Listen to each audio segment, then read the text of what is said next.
Todos debemos ser santos, alabemos al Señor. Todos oyen su palabra, pero no escuchan su voz. Jesús ofrendó su sangre para nuestra salvación. Perdonó nuestros pecados, ábrele tu corazón. Aleluya, aleluya, aleluya, gloria a Dios. Aleluya, aleluya, aleluya a Jesús. Aleluya, aleluya, aleluya, Jesús me salvó. Aleluya, aleluya, aleluya, gloria a Dios.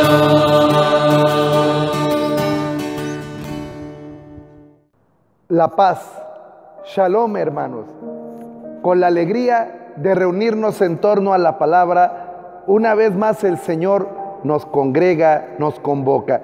Pero yo no sé si tú alguna vez te has puesto a pensar qué privilegio tan grande tenemos tú y yo de formar parte de la iglesia que Cristo fundó.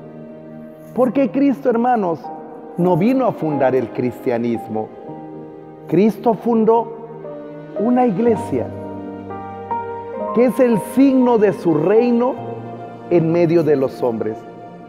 A esta iglesia, Cristo se le encomendó a Pedro y a los apóstoles. Por eso nuestra iglesia es apostólica, porque fue confiada a los apóstoles y las enseñanzas, la manera en que celebramos, los criterios morales son lo que los apóstoles aprendieron de Jesús y ellos nos han transmitido. Estas enseñanzas, algunas de ellas están plasmadas en las Sagradas Escrituras, pero otras enseñanzas están plasmadas en lo que llamamos la tradición de la iglesia. En esta tradición está cómo se celebra una Eucaristía, cuántos son los sacramentos, cuál es el papel del obispo, los presbíteros, los diáconos. Esta tradición de la iglesia nos muestra cómo se tienen que interpretar los textos de la Sagrada Escritura para que no terminemos manipulando la palabra de Dios o haciéndole decir lo que nunca quiso decir. Para nosotros es fundamental ser fieles a lo que Dios nos ha revelado, ya sea en las Escrituras, ya sea en la tradición de la iglesia. Y desde esta fe, que es la fe de la iglesia, nosotros vamos a acercarnos a los textos de la Escritura para que sea Dios que con la fe de la iglesia nos alimente. El Señor esté con ustedes. Del Santo Evangelio según San Marcos. Gloria a ti, Señor. En aquel tiempo, al salir Jesús de la sinagoga, fue con Santiago y Juan a casa de Simón y Andrés. La suegra de Simón estaba en cama, con fiebre, y enseguida le avisaron a Jesús. Él se le acercó y tomándola de la mano la levantó. En ese momento se le quitó la fiebre y se puso a servirles. Al atardecer, cuando el sol se ponía, le llevaron a todos los enfermos y poseídos del demonio, y todo el pueblo se apiñó junto a la puerta. Curó a muchos enfermos de diversos males y expulsó a muchos demonios, pero no dejó que los demonios hablaran porque sabían quién era él. De madrugada, cuando todavía estaba muy oscuro, Jesús se levantó, salió y se fue a un lugar solitario donde se puso a orar. Simón y sus compañeros lo fueron a buscar y al encontrarlo le dijeron: todos te andan buscando. Él les dijo: vamos a los pueblos cercanos para predicar también allá el evangelio, pues para eso he venido. Y recorrió toda Galilea, predicando en las sinagogas y expulsando a los demonios. Palabra del Señor. Gloria a ti, Señor Jesús. Hermanos, esta es la palabra que el Señor nos regala hoy. Palabras de vida, que empieza diciendo: al salir de la sinagoga, Jesús va con Santiago y Juan a la casa de Simón y Andrés. Recuerden que cuando Jesús inicia su misión, se va a vivir a Cafarnaún.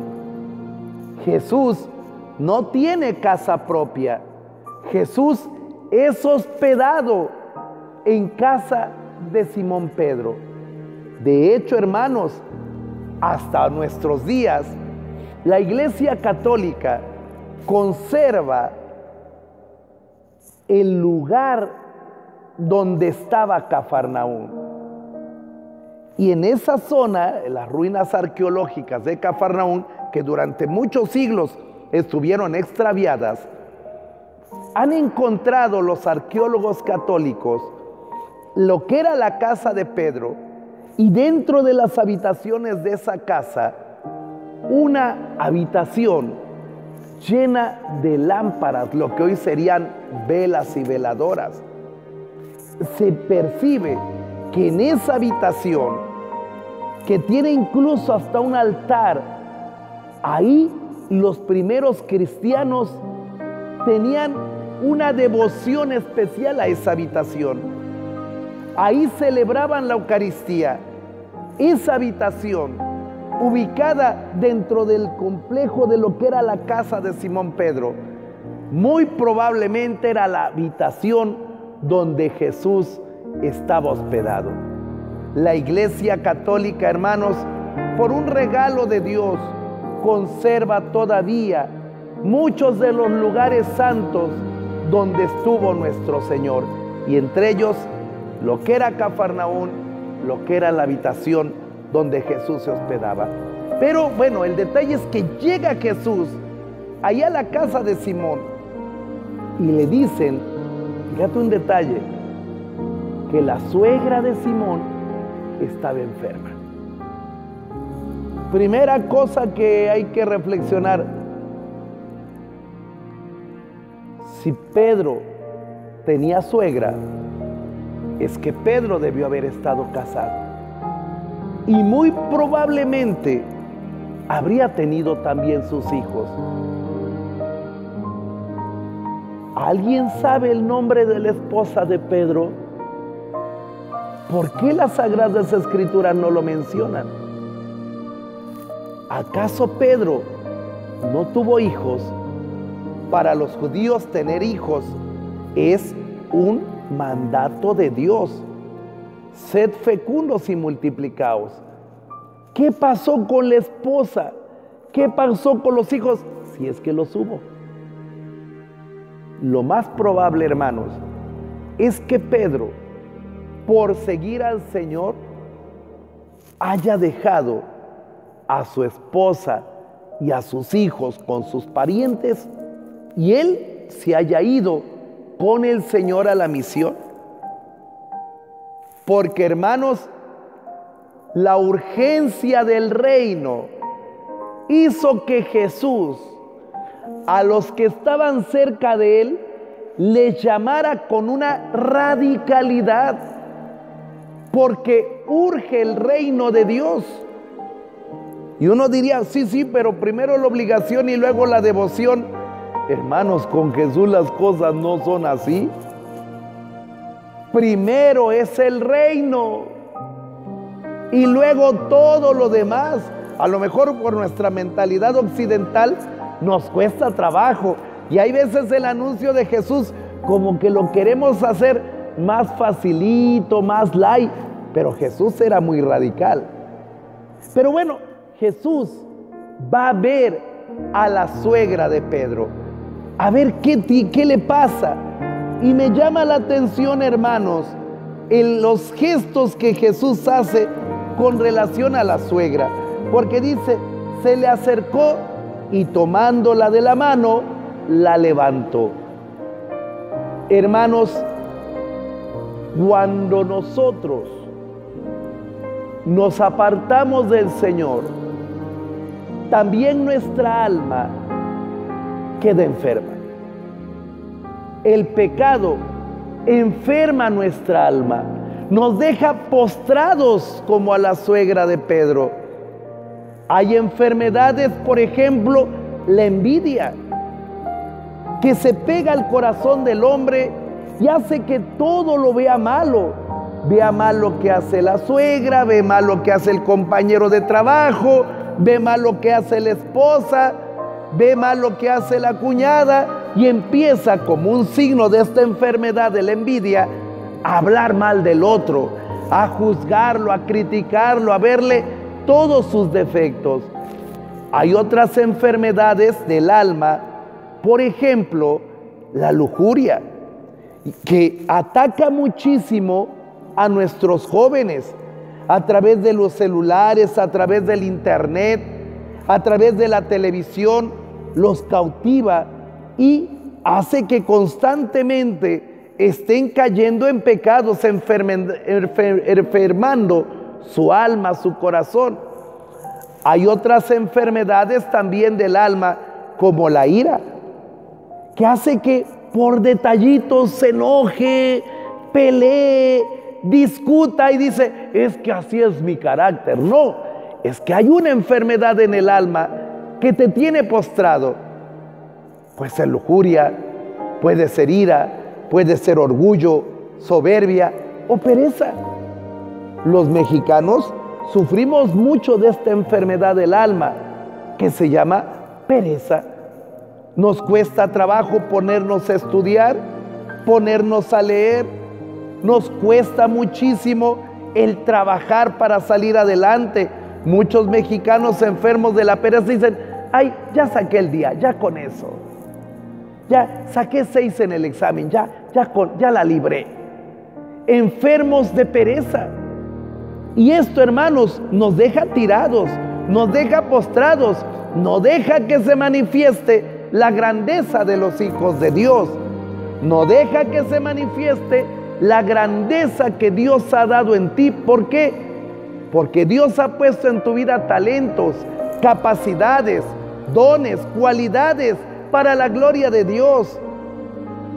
Tu familia necesita que se desplieguen estos dones que Dios te ha dado en el bautismo y que muchas veces por las enfermedades de tu alma se quedan así, escondidas, ocultas o paralizadas.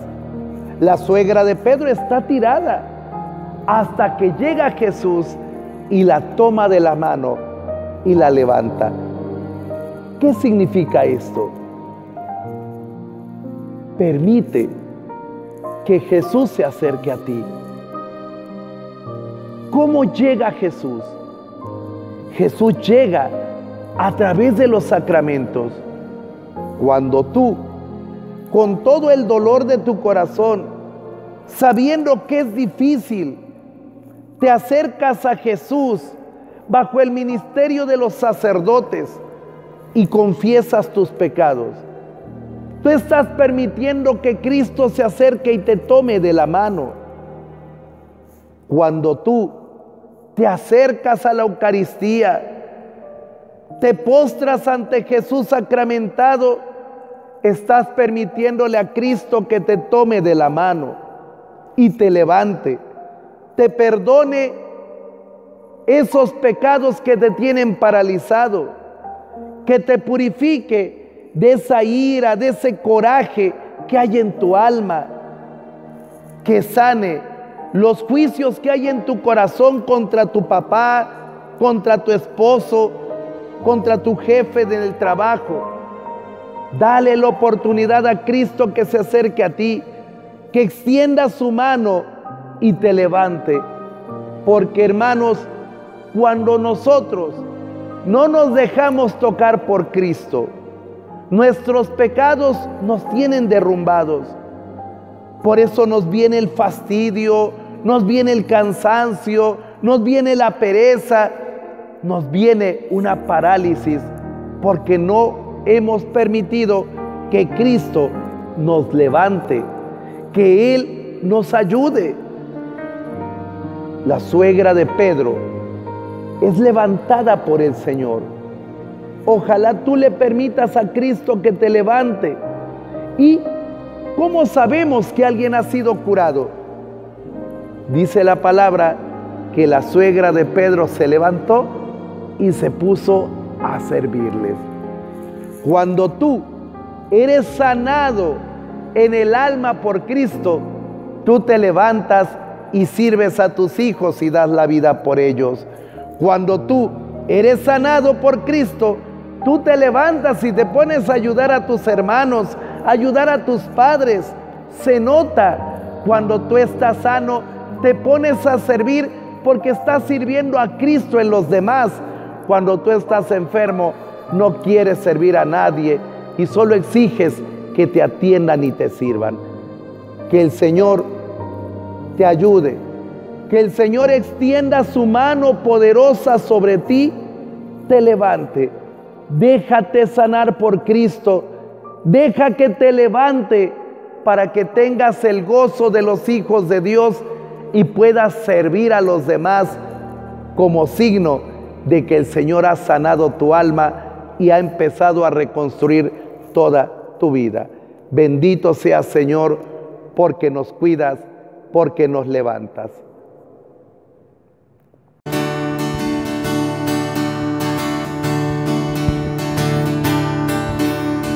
Todos alabemos a Dios y amemos a Jesús.